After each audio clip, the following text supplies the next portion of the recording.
the sort of standard process that we adopt for assessing assignments, so that you can get a grip on how you can do that and the best route to take.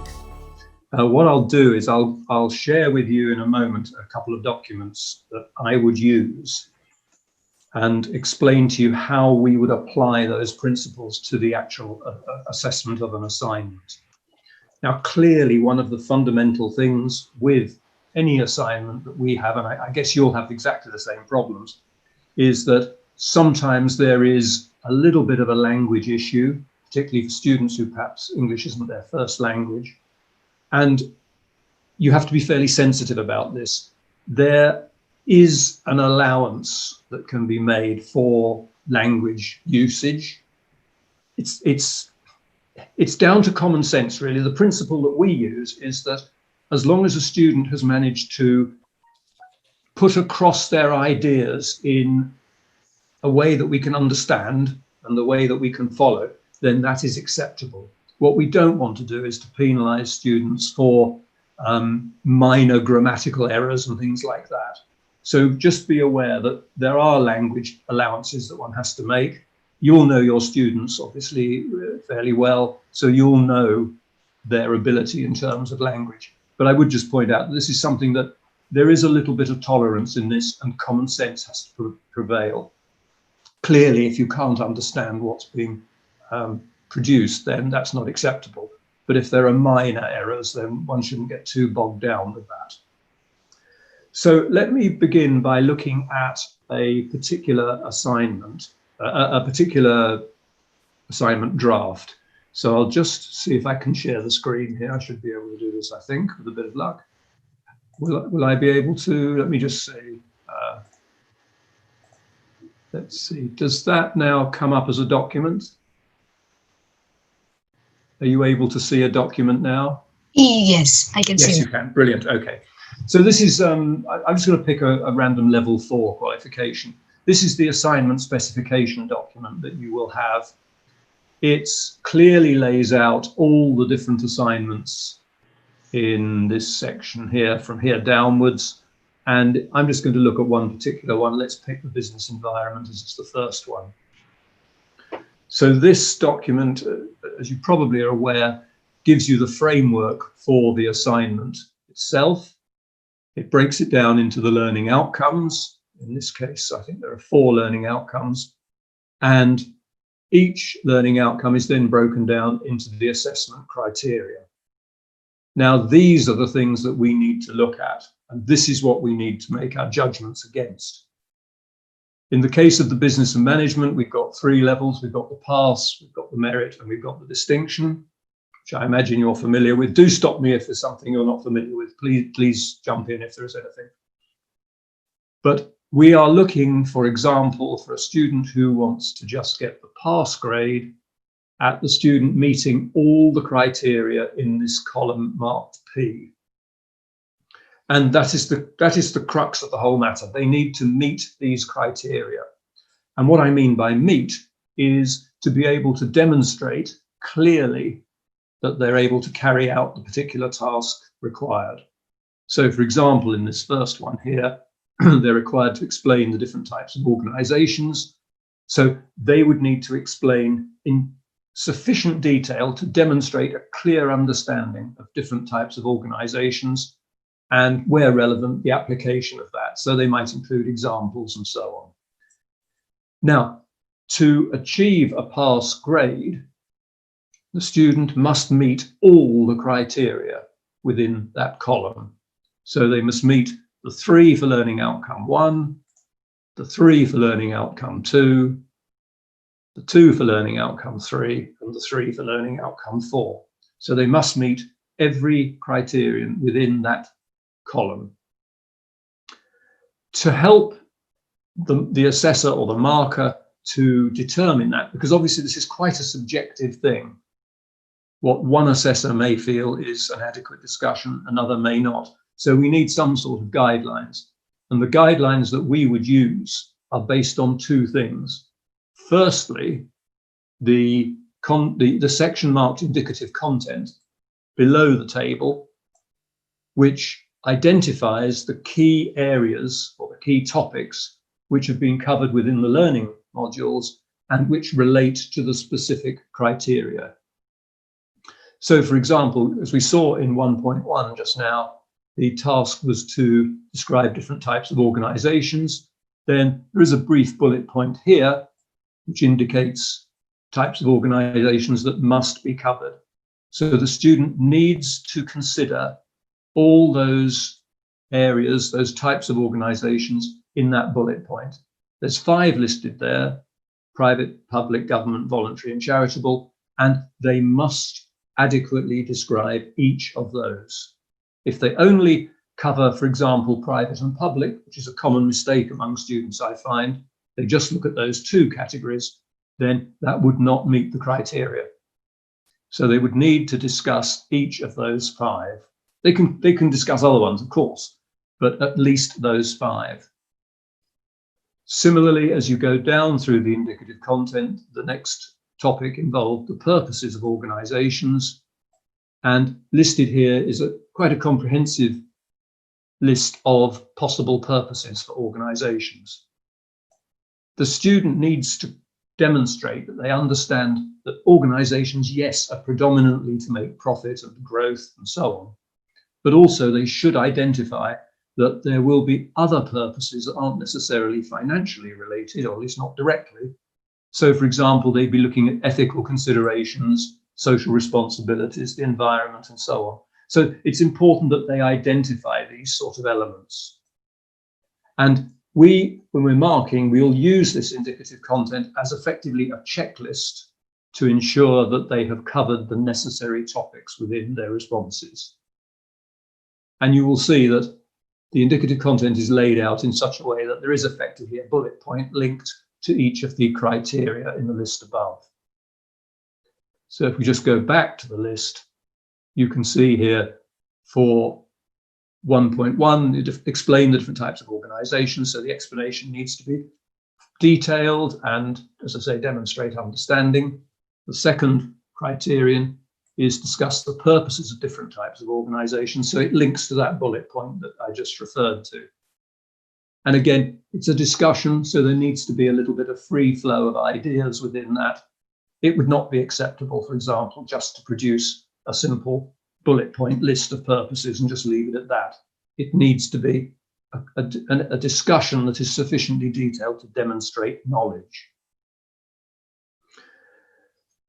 If the student decides to go for a higher grade, these are optional, of course. They may choose to go for the merit tasks, which are in the column marked M, or the distinction tasks in the column marked D. Now, clearly, these are a step up in terms of standard and difficulty, and therefore the student would be expected to produce a more comprehensive response, and in the case of the distinction, a more critical response. I would usually summarize these 3 levels by saying that the pass criteria is mainly the theoretical content from the learning modules applied to the specific task. So explaining types of organizations, discussing purposes, and so on. The merit task requires the student to take that theory and apply it to a specific organization or a specific situation, a case study, for example. And you can see in this first merit task here, the student has to assess the extent to which a specific organization meets its stated purpose. So they would choose a named organization, a real organization. A lot of the assignment questions are based on hypothetical organizations, but the sort of thing they're looking for in a merit response or a distinction response will be a discussion of an actual existing named organization. And that can be something huge like Amazon or Google, Microsoft. That's absolutely fine. Students commonly use those. But it may also be a much smaller organization, perhaps a local business with which they have some knowledge. Perhaps they've worked for them, or even they have relatives who run them, who own them. And that's absolutely fine as well. But the importance, I think, to stress to students is if they are going to use a small scale organization, they should include just a brief introductory paragraph to just explain what the organisation is and what it aims to do, what its objectives are, in just simple terms, so that we as assessors can understand what they're talking about. Otherwise, it becomes a rather random response. But it's important where they're asked to link to a specific organisation that they do use an existing organisation, they name it, and they show that they have a detailed knowledge of it. Of course, if they're going to use large enterprises like Amazon and Apple and so on, then there's a lot of information available on the internet, but it may not be directly relevant to the task. So they have to be careful in their selection. And this is something you may need to advise them with anyway. But certainly they must show a really strong understanding of that organisation. And when it moves to distinction tasks, you can see here that the actual task itself is a much more detailed response. I always say to students, they would imagine perhaps that they're going into the organisation as a potential consultant, and therefore they're going to analyse the organisation, look for strengths and weaknesses, that sort of thing, and possibly identify areas where improvements are necessary, where development may be required. So this must be critical.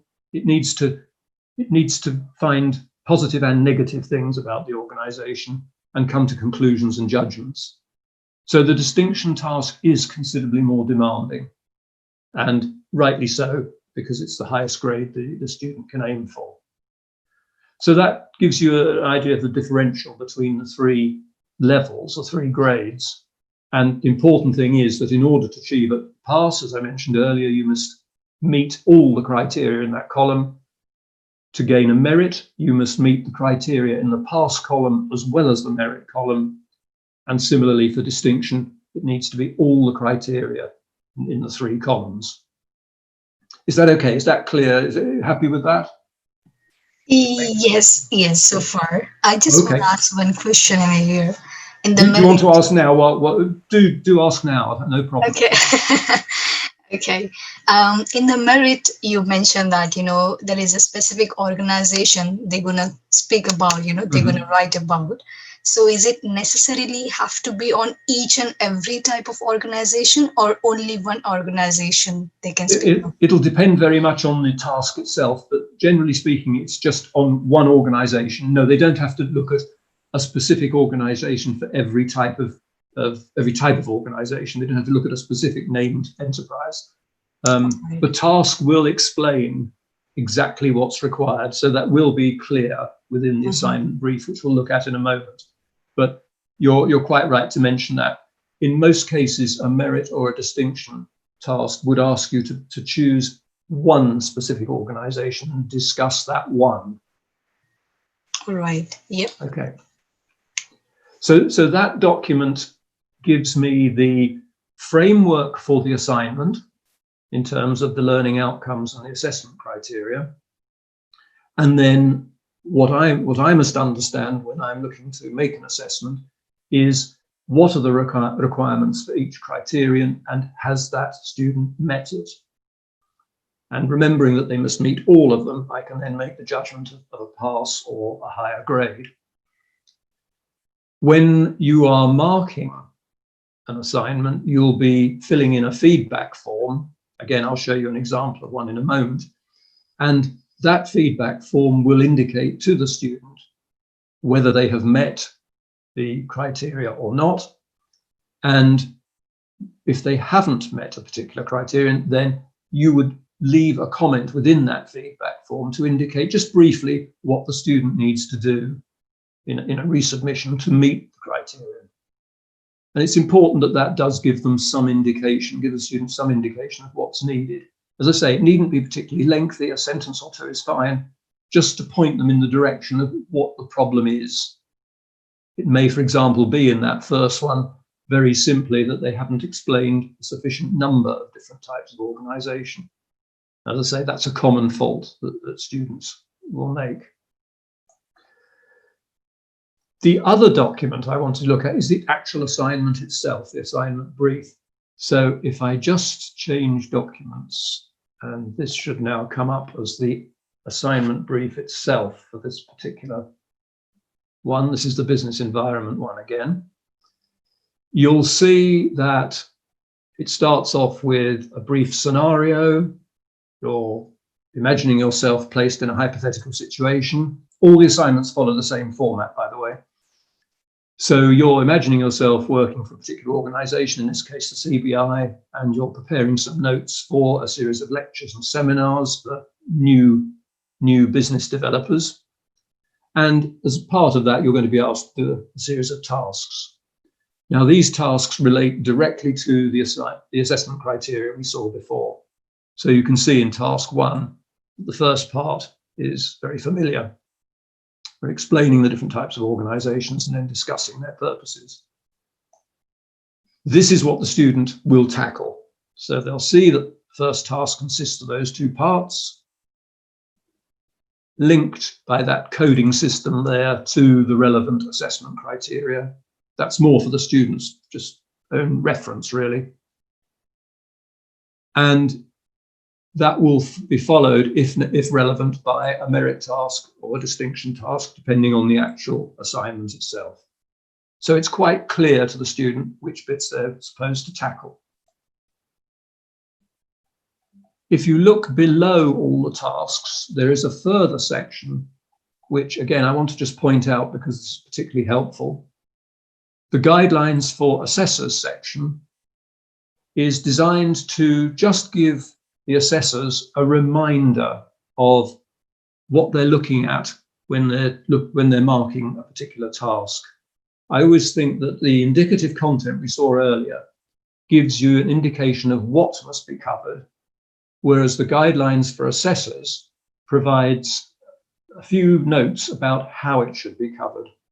So this looks at the way in which it's covered and also the depth to which the student has gone in terms of detail.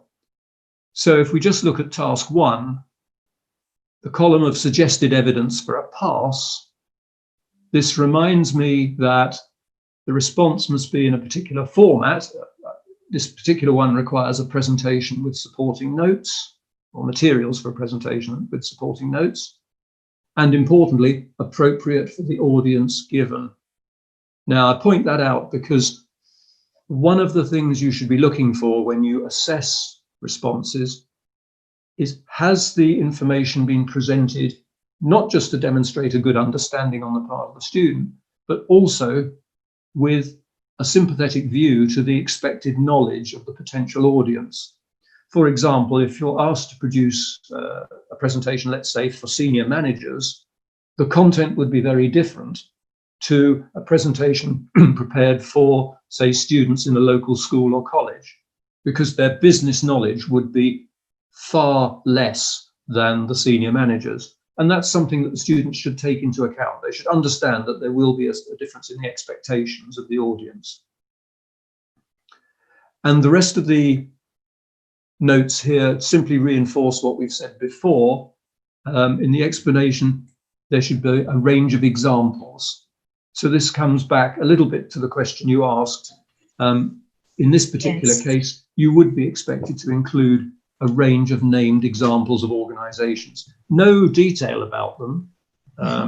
As I say, coming back to your question, no detail about them particularly, but certainly they should identify a named public organization, a named government organization, a named charitable organization, and so on. So like minimum 1 example would be... That's right, that's right. 1 example for each would be okay. Obviously, if they do more, that's better still. Right. But certainly the expectation from these notes is that the evidence of understanding should include at least 1 example for each type. Mm-hmm. And a little bit further down here, it goes on to discuss criterion 1.3. It says about the explanation should be broad ranging and clear. So talking about responsibilities of an organization, if you remember that list we saw before, it was quite a comprehensive list. They shouldn't necessarily cover every point on that list, but there should be a sufficiently broad range of points covered to identify that a business's responsibilities will include things like social responsibility and environmental care and so on. When it comes to the merit task, the merit column, you'll see here, it reminds me we need to look at a specific organization. And in this case, it's saying the response should provide evidence and make judgments and a reasoned conclusion about how the organization meets its stated purpose. So they will have selected an organization, a named organization, described the purpose, the stated purpose of that organization, which they will have got from a mission statement or whatever, which probably can be found on the internet. Or if it's an organization they know themselves, they will be able to produce that. And they will make judgments about that and reach a conclusion. With the distinction task, if we go to the distinction column here, you can see that the student is asked to demonstrate higher analytical skills. So much more detailed response. This time it's about the organizational structure. And importantly, identify strengths of that structure, as well as any areas for improvement. So we would use this section, these guidelines, to establish whether or not the student has approached the task in the right way, as described here. And we then use the indicative content to identify the key points that must be included within that discussion. So these two documents work very closely hand in hand, providing us with the guidance to do the assessment. Does that make sense? Is that okay? Yeah, if what I've understood so far is fine. distinction. Any questions on that, or are you happy with that?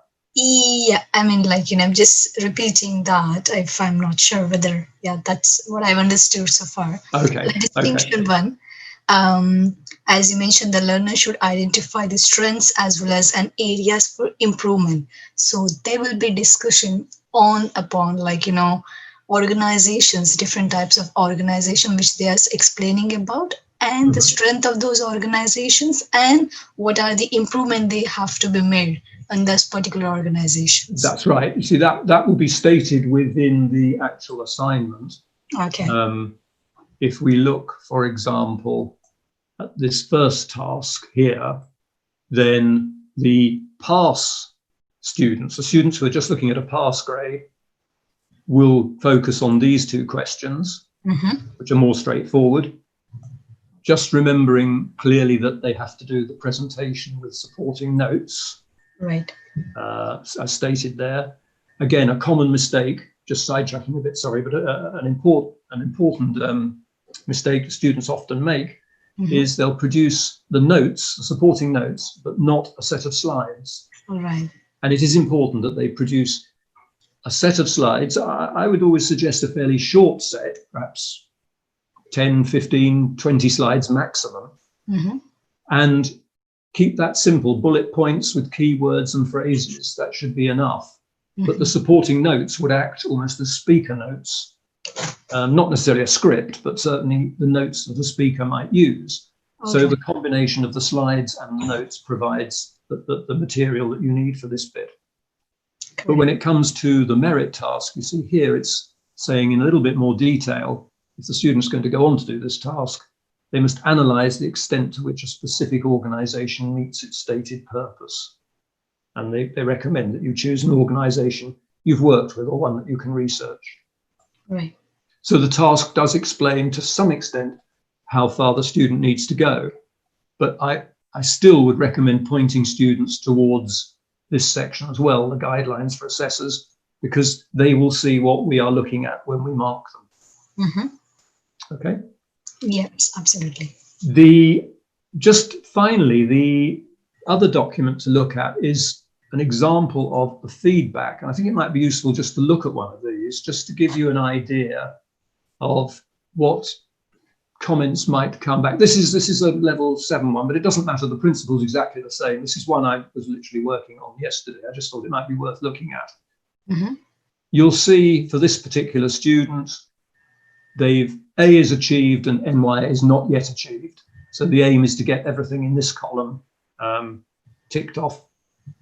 In this particular case, the student has achieved the demands of the 3 pass criteria, those 3 pass criteria. The There is an optional distinction task, but the student has chosen not to attempt that.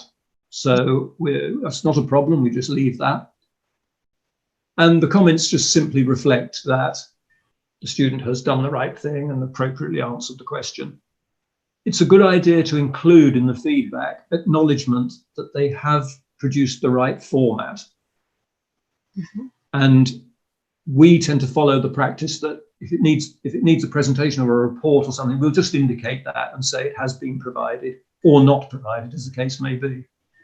And if it isn't provided, then we would insert a cross or something there, an indicator there to show it needs attention. So NYA, when we would be using that column?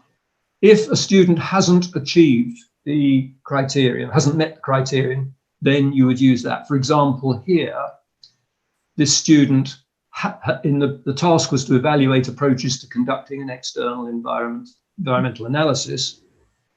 And although the student, as I put in the notes here, although the student has produced an evaluation which considers one of the techniques in detail, they've done that one quite well.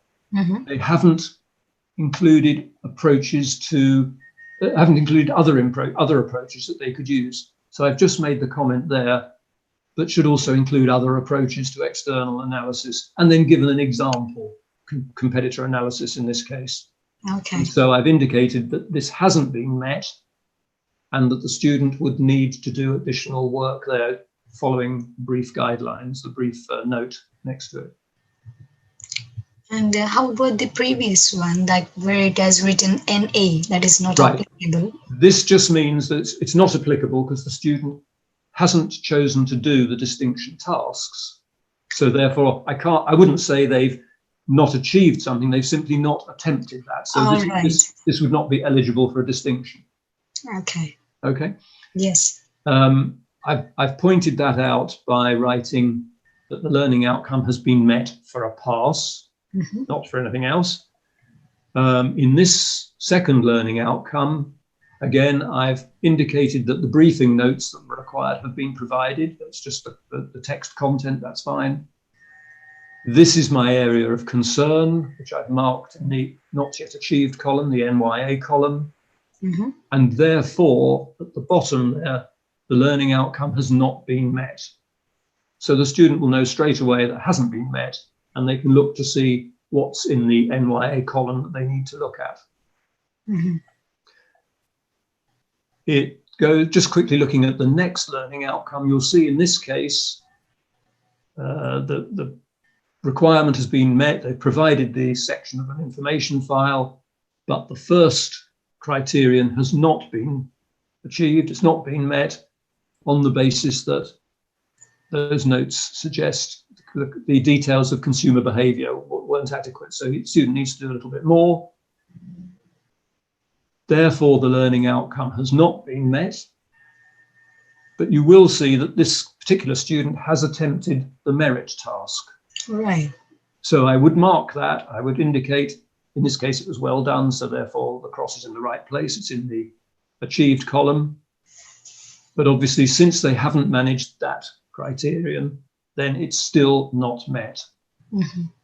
Because remembering that to meet the criterion, you must, to meet the learning outcome, you must meet all the necessary criteria. In this case, one's missing, so it can't be achieved.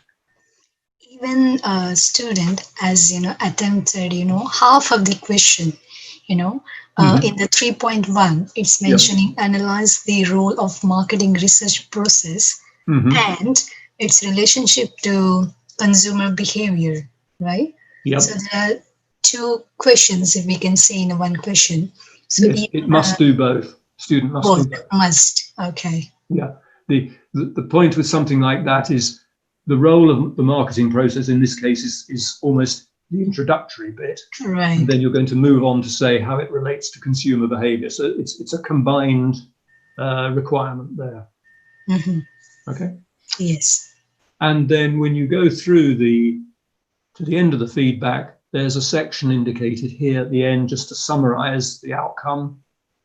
In this case, because not all the learning outcomes have been met, the assignment would be considered a fail. Mm-hmm. And we always then just briefly summarize the learning outcomes and what needs to be done. So in that first learning outcome we looked at, or sorry, the second learning outcome we looked at, the one that failed, simply details of additional tools for external analysis are required. So it's just an overview of the amendments necessary. In this particular case, you'll see that I've indicated to achieve a pass and a merit. The reason I've said that, if I just show you each learning outcome, the first learning outcome's been achieved for a pass, so that's fine. We're happy with that. He's not done the distinction, so that rules out a distinction. Right. Potential grade. In the second one, he's attempted the pass criteria. Yes, he's not quite achieved that one. So that needs attention. In the third one, he has attempted the merit task and done it well, but hasn't met that criterion there, 3.1. So the learning outcome has not been met. If he improves that one and makes that an acceptable response, then that whole learning outcome will be met for a pass and for a merit, because he's already achieved the merit status in that response. Do you see what I mean? Right. Yeah. And in fact, where other merit tasks occur, he has achieved them. So you can see that one, he's met that criterion. And also in learning outcome 5, he's met that criterion as well. So in fact, in this assignment, he has met all the merit ones, but fallen down on, I think it's 3 of the pass criteria. So if he can put the pass criteria right, he will achieve the pass, but he's already done sufficient work to achieve the merit once that's done. So he doesn't need to do anything else to achieve a merit, but he needs to make sure he's got the pass criteria all in place. And that's why I've said here, the changes indicate that to achieve a pass and a merit, once he does the pass things, it will automatically become a merit because he has passed, he has met the merit criteria. Okay. And if a student, only, achieved a merit in only one of the tasks, rest of the other are pass. Yes. So in that scenario, will be giving a merit or only a pass? Only a pass, because you would need to meet all the merit requirements to get a merit. Yes. It's important to realize that to get a pass, you must meet all the pass criteria. To get a merit, you must meet the pass and the merit criteria. And distinction, you need to meet all three sets of criteria. Okay? Yes. Yep. Just finally, at the bottom of the feedback, we always include the value of the similarity index that you will have found on usually on the Turnitin report that the student does. I think it's quite a good idea to include that because it indicates that you have checked that. The allowance for the similarity index is around about the 20% mark. I would suggest that anything that exceeds 20%, you should flag that up. So our policy is we include the similarity index each time because that makes sure that it indicates we have checked it. If it gets to above 20%, I would always flag up the fact that that is too high. Certainly if it goes above something like 24 or 25%, that wouldn't be acceptable. There may be reasons why going slightly above 20% is acceptable, depending on the content that the student has produced. If they're actually quoting material within their responses, which is acceptable as long as it's properly cited and referenced. If they have quoted material, then it is likely to make the index value slightly higher. So I would say to you that anything that gets above 20% should be questioned. If there's a justification for it being slightly above 20, perhaps because of quoted material, then I think that can be allowed. but certainly anything above 24 or 25% should be rejected. Mm-hmm.